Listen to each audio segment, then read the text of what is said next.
Hi, I'm Sherry Trentini, and welcome back to the Life Reclamation Project podcast.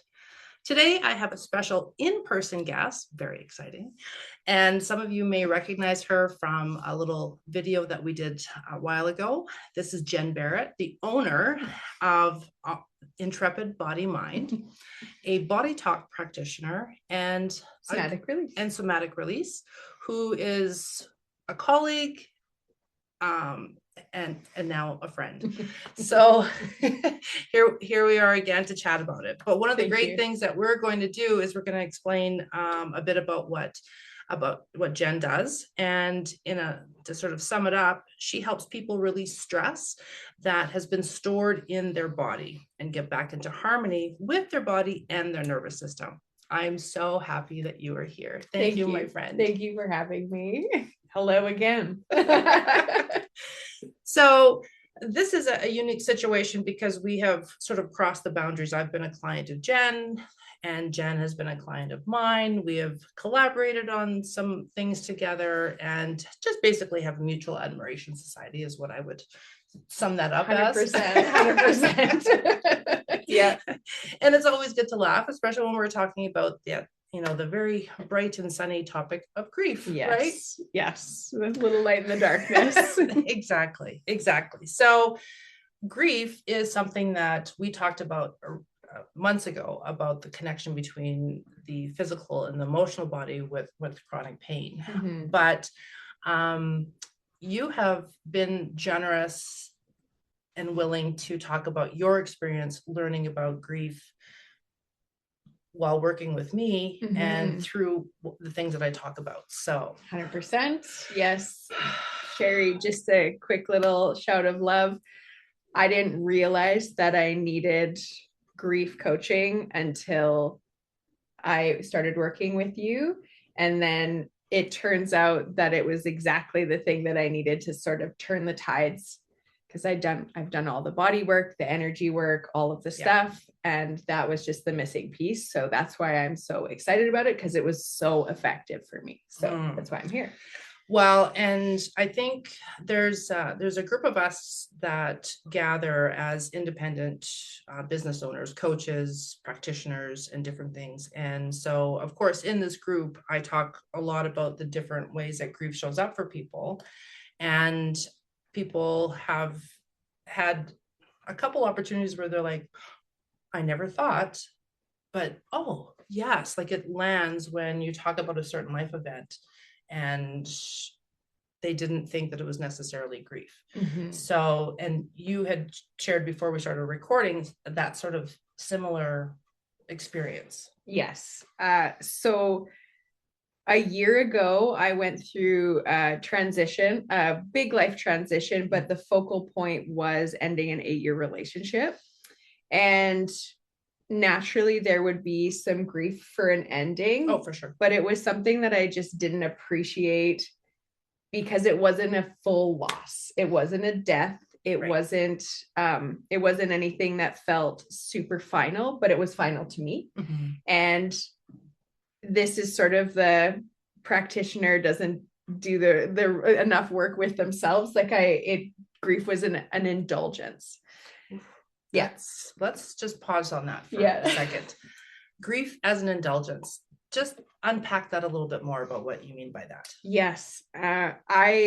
So we'll get into later me talking about how emotions can be productive. Grief actually can be productive energetically for your body. Mm-hmm. But it was not something that I felt as an entrepreneur, as a woman, as someone embarking on a new transition. It felt like something I didn't have time for. Yes. There's no time. And did grief say, oh, okay, Jenn, you're busy. We'll double back? No, it didn't. No, it didn't.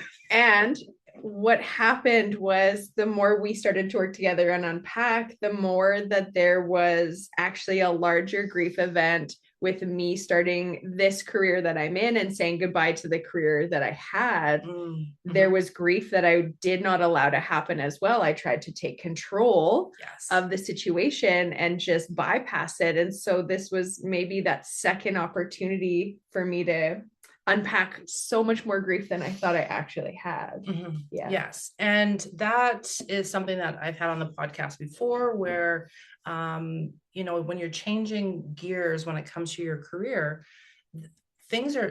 grief is a normal human response to a significant change, to the end of something, patterns, and you're moving into a new normal. No matter how excited you are about being an entrepreneur and helping people with the work that you do, suddenly that is what life looks like, and how it feels looks different.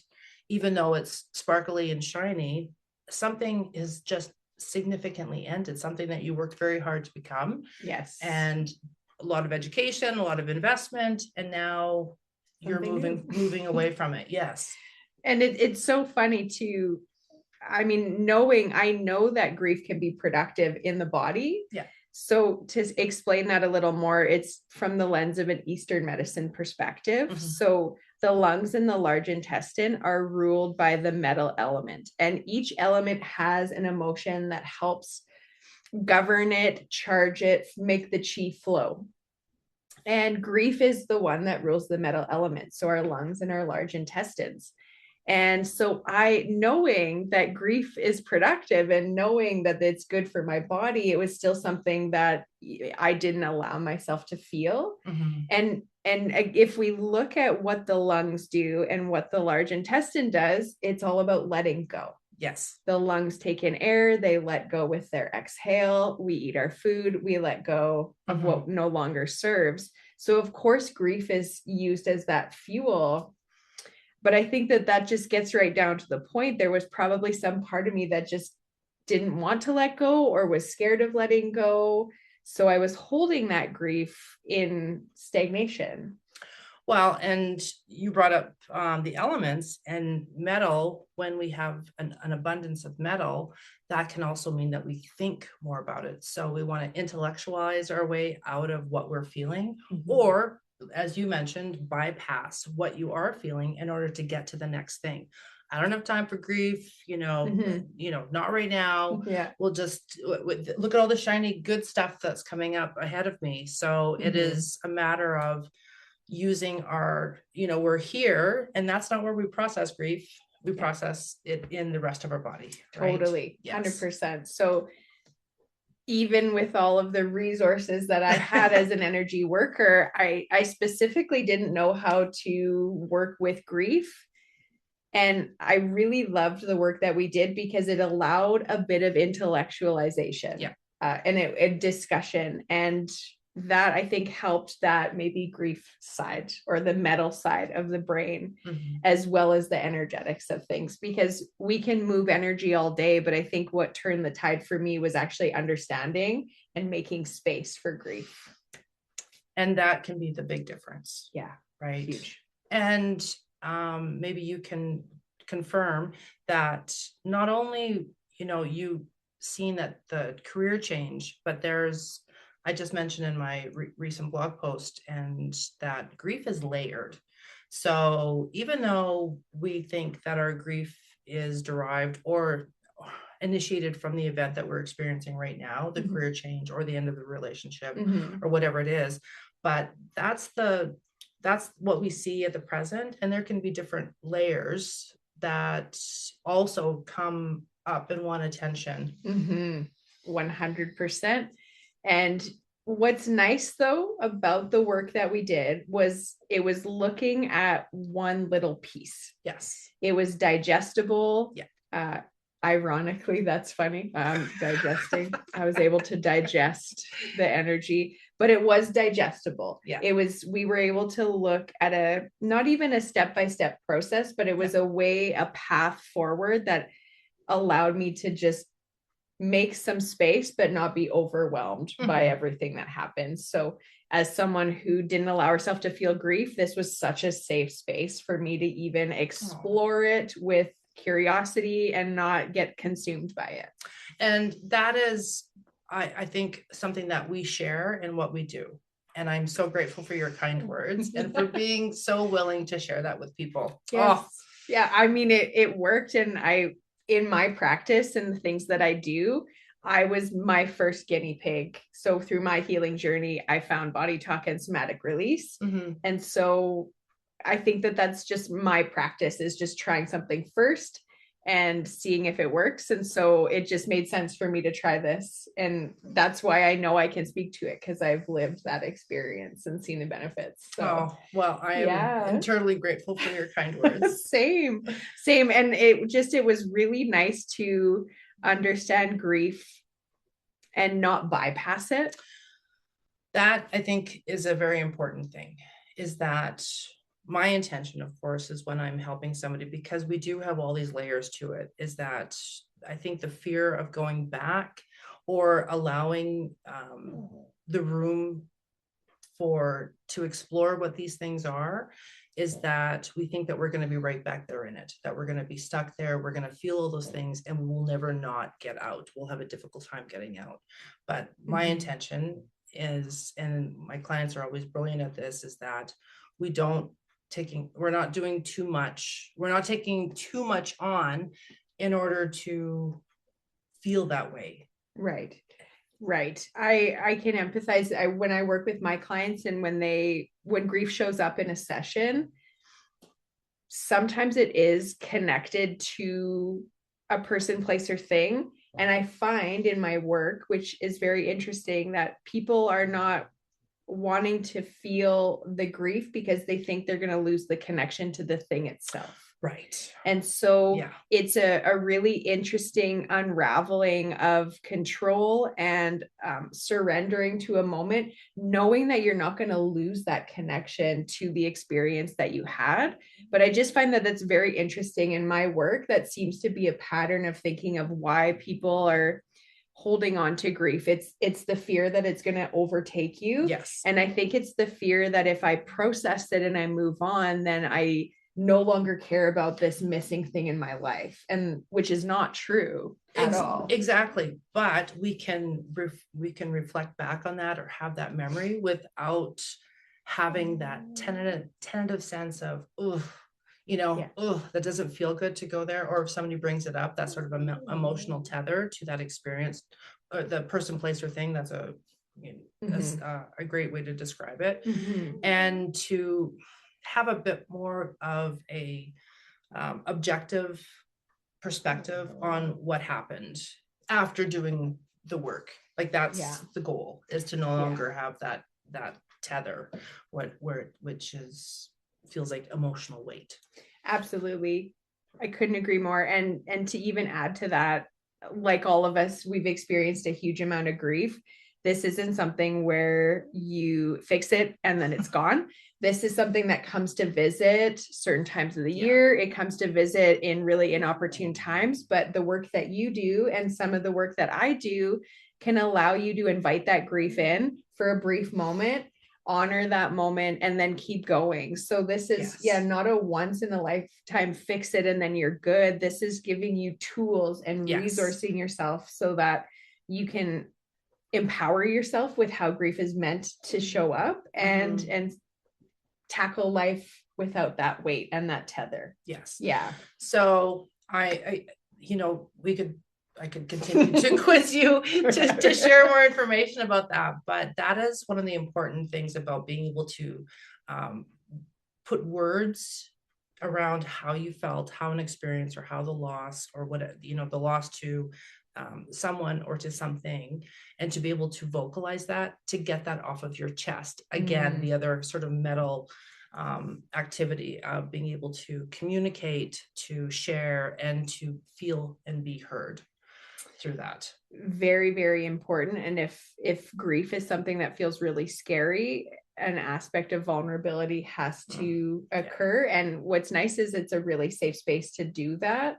And I was very pleasantly surprised with how easy the work actually was. I know we worked together for a few sessions, but there were lots of tools and things that I still use today.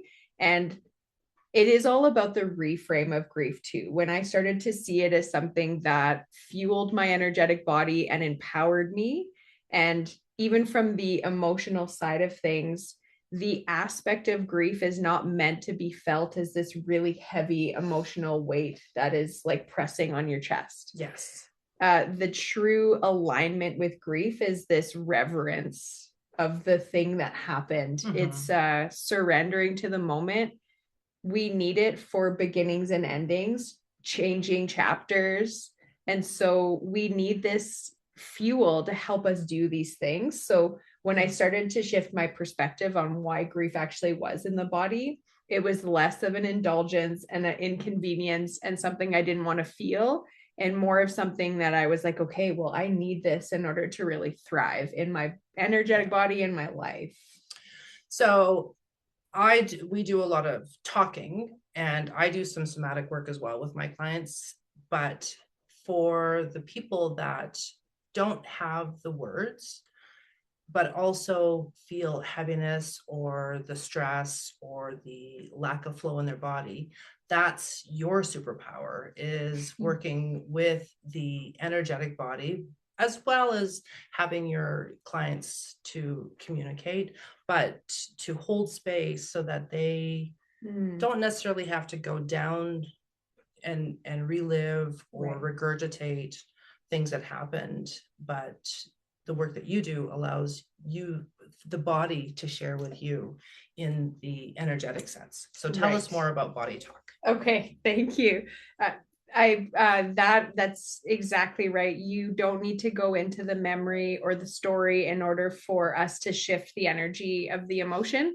Our body's wearing it for us. Our body really remembers it. It is holding on to everything. And so by way of the natural channels within the body, we can release that somatically, turn that into energetic fuel without us actually having to rehash the story. And I know some of my clients are very relieved at that. It's such a reprieve from having to get re-triggered, or that's a bad word, but like that reactivated and go into the story, because sometimes we don't need to. And the somatics of it is just a way for you to connect back into your own body and your own body's energy. Because one thing that I learned that I didn't realize is that your body is so equipped to process emotions as it needs for fuel. It naturally does it. We are more in aligned with our emotions than we think. We just really talk ourselves out of it. So there again, we can intellectualize, want to bypass, but my back still hurts, and I don't. And it's that I don't want to. It's here. It'll be fine. It'll go away. Yep. It's probably because I sit all day. It's probably because I tweaked it at basketball. Yes, and maybe there's something disconnected, or it's holding on to something, and the body does leave us clues. That's something I really am very interested with each and every client. So if for grief, for example, it can show up in the lungs and it can show up in the large intestine, because those are the places where grief is meant to be processed. So it can show up in digestive issues where you have a hard time going or you go all the time. It can show up in bronchial issues like colds, asthma, but sometimes it's not that linear. Sometimes our body, it can show up in back pain. It can show up in shoulders. It can show up in the liver. It's all very interesting. And part of the joy of my work is to help unpack it for each individual and allow them to reconnect and release and not carry that stress. Well, and then that just speaks to it too. If it's enough, when we spoke before, I know I've experienced grief unbeknownst because of lower back issues, because my patterns changed. I couldn't do the things that I wanted to do. I couldn't, I was unaccustomed to being limited. And so now in hindsight, I see now that I was holding on to grief.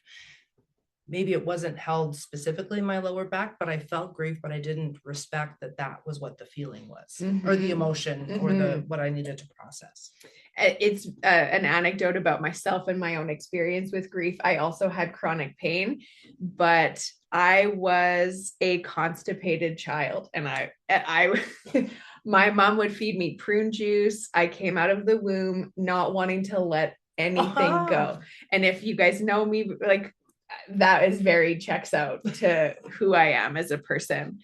When I came into this work and when I started working with you and understanding that that might have something to do with it, things started to move and flow and shift. And it's so very fascinating and something I never considered, that there was an emotional component to something that was very physical. Yeah.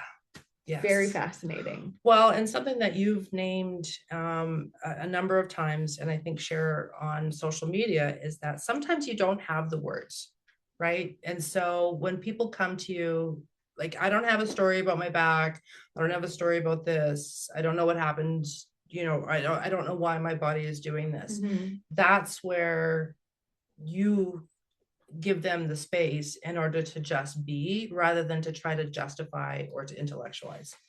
Very important part of the work. I'm glad you brought that up. It doesn't necessarily have to be a really big story or a belief system or anything that we are conscious of, because there's a lot of programs and understanding in the subconscious that is something we don't control. It's completely subjective, that are running in the background that might be driving the show or the bus when it comes to some of our physical symptoms.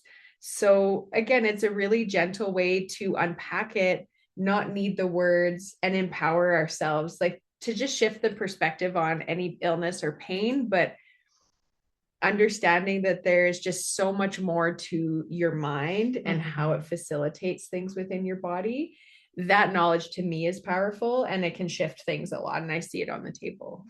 So what about emotions or pain that protects you from future pain? Ooh, yes. That sometimes we can have pain. This is maybe tricky. There can be a benefit to pain. So if there is an underlying belief system or programming that maybe we get an extra rest when we get a migraine, maybe we get to take a day off of work because we're so overworked. Maybe that's a pattern of something that is very, very unconscious that is driving some of this pain to almost protect us from doing too much. And but it can also be a trauma response. Absolutely. Right. And so because of the gentle yet highly effective work that you do, having been a client, that's where you can have grief without having trauma, but you don't necessarily have trauma without grief. Yeah. And so trauma responses can be put in as a protective barrier towards future pain. And that is something with your somatic work that you're able to address, or again, that harmony piece, which I think is a beautiful way to describe what you do. Thank you. Yeah, it's all about, for me, understanding where things show up and how they do, and even you saying grief can be a protective mechanism holding us from feeling something, or because of something traumatic that has happened. Even that understanding can shift things, and there's a gentle way for us to approach something like that would have happened within a client. So of course there's grief, there's many emotions, and I think most people, it's very easy to feel things like anger or anxiety or worry because they feel a little bit more energetic, more empowering. That's like, let's do something about it. But the grief is sort of that really subtle, quiet, heavy presence that doesn't get acknowledged enough. Sometimes I think it's like it's waiting for you to speak first. It's like you're sitting at the table. Aww. Totally.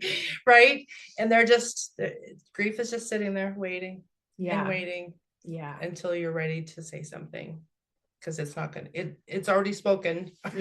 It has. And sometimes it does get louder. Sometimes the pain gets louder, or the pattern gets louder, or or things just don't work. But that's such a good analogy, where something like anger would be interrupting you, poking at you, Yeah. doing all of that, the things. So even just looking at emotions in that light is very, very powerful. And I don't think it's something we are taught to imagine or consider. So in the work that you do, anybody from anywhere, because do you do this work virtually? I do. Okay. Yes, we can do virtual sessions. Do they have to come and know exactly, like, oh, it's my SI joint, oh, it's my baby finger, oh, it's my grief? How much information who are the people that come to you, and what do they need to bring to the table in order for you to be able to get things moving and smooth things out? So the answer is nothing, really. It's very easy. Nice. Probably just an openness to this work and a willingness to maybe shift a perspective. Yeah. That being said, a lot of my clients are coming to me because they are sensing a plateau or a frustration, or something is not feeling right within their whole entire body, mind, and energy. So, but no, you don't need to bring anything. So the interesting part of the work that I do is there's a little bit of people call it biofeedback, people call it muscle testing, some of it's intuitive, but it's very driven by what the body is ready to let go of today. And it's one of the favorite things that I have about this work, is that we're asking consent from what the body wants to release. And that's why it's so effective. I've had clients come to me with shoulder pain. We have 10 sessions and we never look at the shoulder, but we are working within all the other elements and aspects, and it's all in service, because it's a whole entire system that is related to each other. So it's very like a low barrier to entry, I would say. And then we build from there. So anyone can receive and benefit. That's your example about the shoulder, I think, proves a very important point about the openness to explore things. I know you have said too that some of your clients have come to you and they don't feel like the doctors or their medical team, their Western medical team is really getting some traction or seeing things move forward. And I love that you said that things just don't feel right.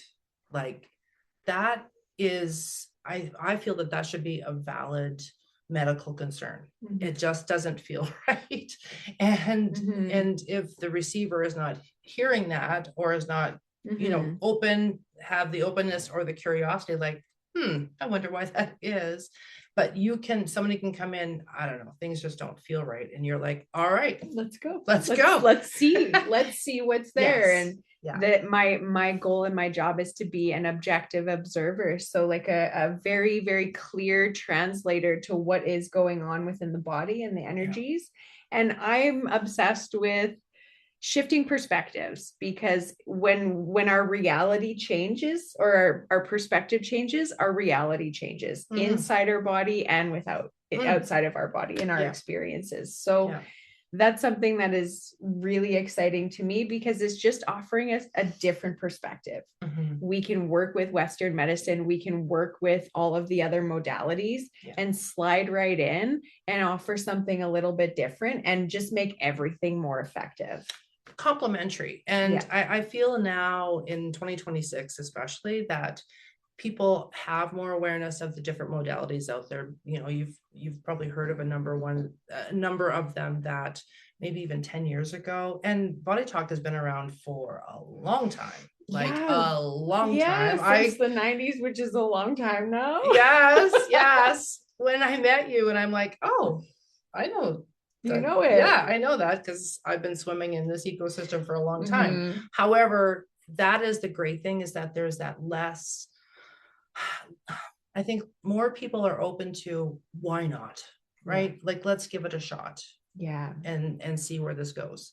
And this is a non-invasive technique. Like, there's no, poking or prodding or no telling secrets or reading minds or anything like that. It's as gentle and lovely as it needs to be. And I think it's It's something that I find really, it lights me up. It's a great way to integrate with everything. And yeah, I mean, we all are kind of saying the same thing. Yes. Even there's similarities between my work and your work, because there's energy to grief, and there's ways that it sits in the body. So Sherry, you're so well practiced in the somatic work and the somatic experience. And I think that levels up the coaching aspect, because you're not just getting coached through something, you are also helping them release it energetically and realigning things itself. So, well, you bring everything to the table just as you do, right? Yeah. And that's where, those of us who are in the holistic arena, whether it's through a talk thing, I worked with the body for years. And so I don't just suddenly forget how that works and how that helps support the whole talking part of it. And as you come from a strong science background, yes, like very strong, like degrees at university strong. Yeah. And have also sort of, expanded your expertise and knowledge because of that, by doing something that is well, I guess mainstream, if it's been around since the 90s, like true, it's been a minute. It's tried and true. So what would you say is the greatest gift in working with the people that you work with? That's the greatest gift. What have you learned for yourself as you've worked and helped other people? Maybe that's the gift part. I really love, it lights me up to see people experience, the word that's coming is freedom. And I was a chronic pain sufferer. I was someone that experienced physical symptoms that absolutely held me back from living my life. Now knowing there was an emotional component, and when I discovered this work and when I work with people, I just see freedom come back so that they can be themselves. They can return to things that they once did, and they can just freedom from, maybe it's just a more understanding of like who you are and what makes you work and what makes you tick, with a lot more reverence instead of resentment, which is so important. To be curious about why we are feeling the way we're feeling, instead of resentful. So that is the best part of the job, is to just help people realize their own freedom. How often, or what is your track of how often do you see people? It depends. If someone is going through something really acutely, they'll see me in a few weeks, like once every few weeks, but I typically love to space things out once every 4 to 6 weeks for the first little bit of working together. That gives space for things to land, things to integrate, because we are in a modern world. We need to kind of go out back into the real world and see how things feel. Yes. Probably similar to when we work with you, just when it's acute, it's often to get that structure and that comfort and safety, and then you can send them off, the little ducklings off into the world, and they can come back when they need you. Yes. And that's, exactly, you don't want to keep people in a cycle unless that's what they need. Right. And they choose. 100%. So as you have evolved in your business, and this is a full-time entrepreneurial endeavor. Yes, it is. There has to be also a level of freedom that you've experienced by embracing and wanting to be you for other people. Yes, I have definitely never done the traditional route for anything in my life. I'm very lucky to have found this work, and I can share all of the wisdom. I think I was meant to do this work because I am a true explorer at heart. Yes. So I'm always trying new things, and I'm always just seeing, and it's almost like it's never enough. I always want to know more and do more. And if you have ever had a conversation with me, I will always just like verbal diarrhea and share it, because I believe that everyone should know this, because why don't people know this? So there's freedom in that, and I get to call my own shots and put energy back into me. So, and that is basically the definition of Intrepid, your business name is, right? It's that adventure seeking. That's true. What else can I learn, and and how can I share that with other people? Yeah. And the one key component I think about being intrepid is a little bit of courageousness to go into the unknown. I think if we Google the definition of it, there's a fearlessness to travel to places where you wouldn't usually go. And that's something that I did in my old career, and in my personal life, and now within my energetic and subconscious mind. And so I think we all are intrepid in our own way, and that's where that came from. And that's inspiring for a lot of people, right? And even choosing to work with yourself, that in itself is being fearless. Like, okay, let's see what happens, right? Yeah. And a person doesn't have to be risk averse or totally in order to, I'll try Reiki, or I'll try, another type of modality. You just don't know sometimes you don't know what's going to work until you keep trying. And there's a bit of intrepidness for you too, because I think you have to be able to receive yourself. So there is no risk to receiving yourself, but it can feel really scary. So having practitioners and people to guide you into that is the magic of it. Yeah.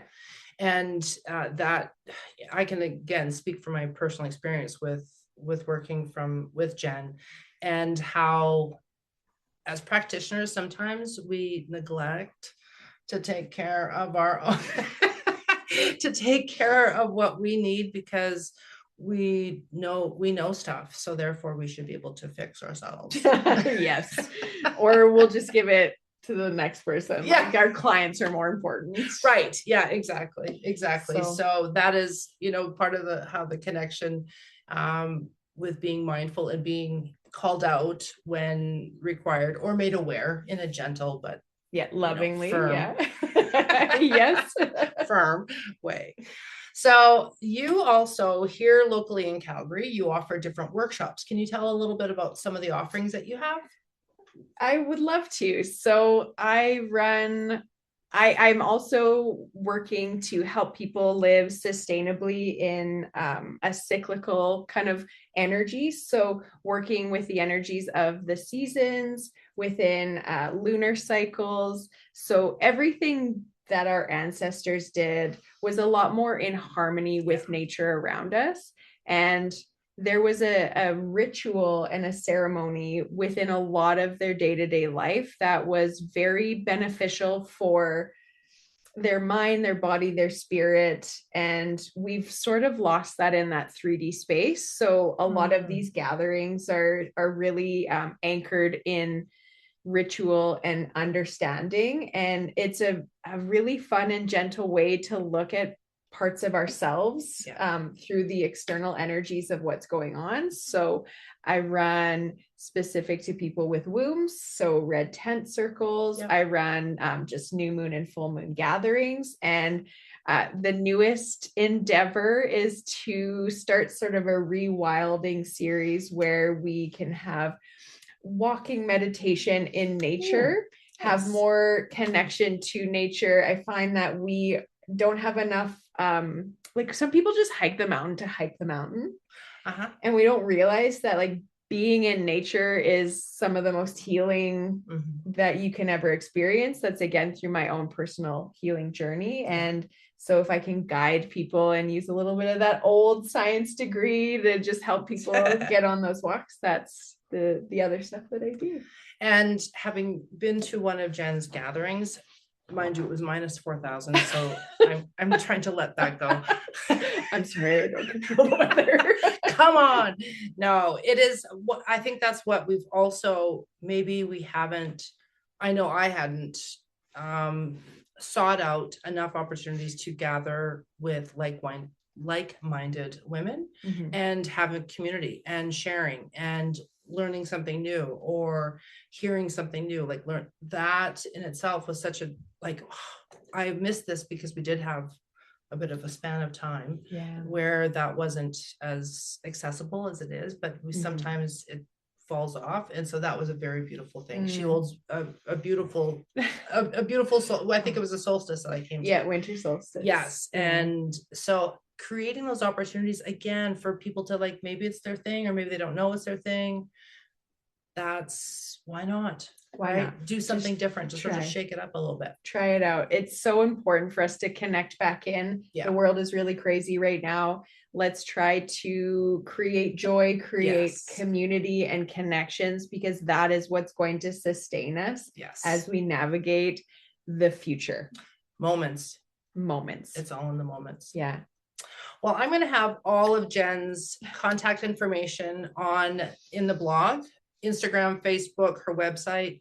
Oh, you do a free discovery call in case people want to explore, learn a little bit more that's specific to how maybe Body Talk can serve them, right? Yes, it's a one-on-one virtual call where you get to know me a little bit more of I've kind of just blabbed the whole time, but I get to know you, and I can make recommendations based on what your healing journey is and what you need. And similar to you, I think we actually started full on with a discovery call where I was like, I don't need this. How are you going to help me? And then by the end of it, I was like, oh my gosh, I need this. So I think the conversation is really important to see if everyone jives and everyone works together. So I know you offer that as well too. I do. And that's an important part, because there are many people offering many things, but you might have to, go through a couple different options before you find who it is that really feels like a good fit. So that's important. Yeah. Jenn, I just love hanging out with you, whether it's professionally or personally. And thank you very much for being so open and honest today. Not only just because you're bragging about working with me, and I love that, but that you have opened your doors to people who, and I'm going to just bang on this again, something just isn't right, and they just are feeling directionless, but they still want support and something different for them. Thank you so much. It is not bragging. It's just facts. And I love hanging out with you too. And thank you for listening. Oh, well, thank you for joining me on my podcast. Yeah. And again, all of her information will be there, so you can click, like, follow, do all of the social media things. And of course, don't be afraid to reach out, set up the call, have a chat. You never know. You don't have to live here in Calgary, where we're located.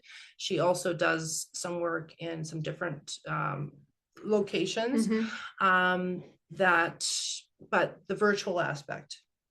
Can do. Why not? Yeah. Right. Same with you. Yeah. We can, it's a good way to be connected. That's a good way to use this big worldwide web of ours. That's right. Yeah. So until we can come up with another reason for us to be on a podcast together.